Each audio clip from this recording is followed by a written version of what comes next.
Всем привет! Сегодня вот прошло 2 недели, как заказал KISS 5017 модельку. Вот пришла наконец-то с Китая. Распечатываем коробочку. Что в общем-то, вот само устройство. Кабель для ОБД 2 разъема.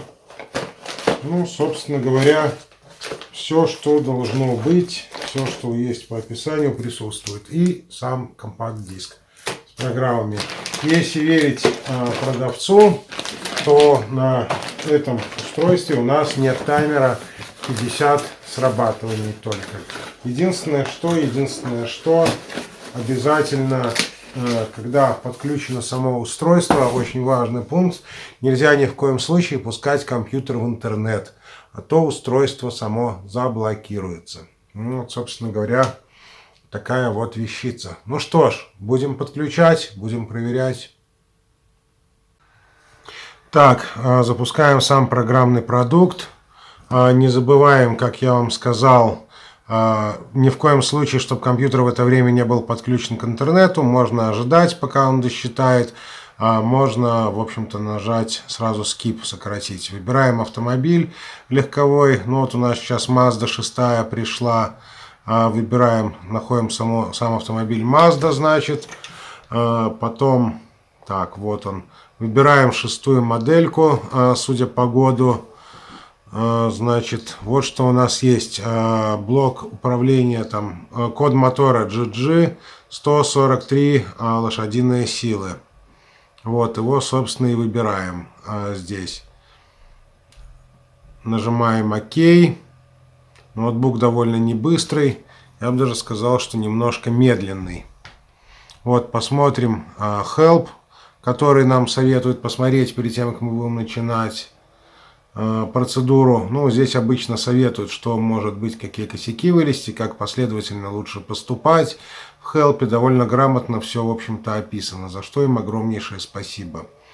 Вот, ну, что будем делать? Нажмем, вычитаем прошивку, попробуем, испытаем само устройство. Главное читать и делать все то, что они говорят, когда включать зажигание, когда выключать.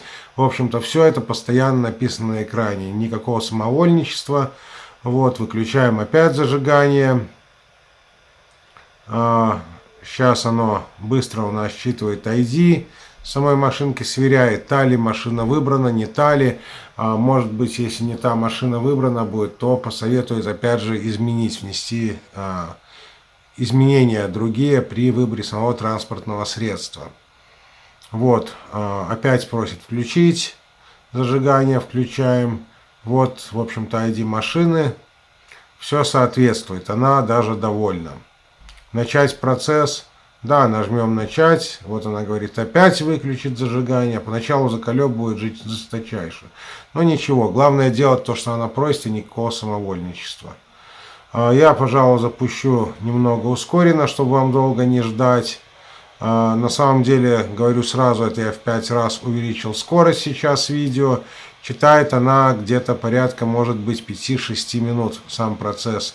Чтение занял этой прошивки. Некоторые прошивки читаются быстрее, некоторые читаются, помнится, был один Citroën, там оно порядка где-то 35 минут вычитывало. Поэтому в идеале при вычетке или записи прошивки лучше всего, чтобы машина была прикурена, стояла, в общем-то, на зарядном устройстве в боксе. Ну, либо была прикурена от другого автомобиля, стоящего рядом. И ни в коем случае, чтобы не был включен свет и вентилятор.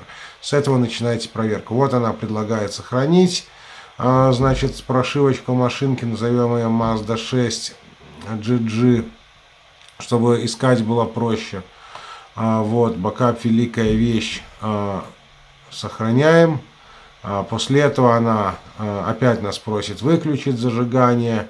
Выключаем, нажимаем ОК.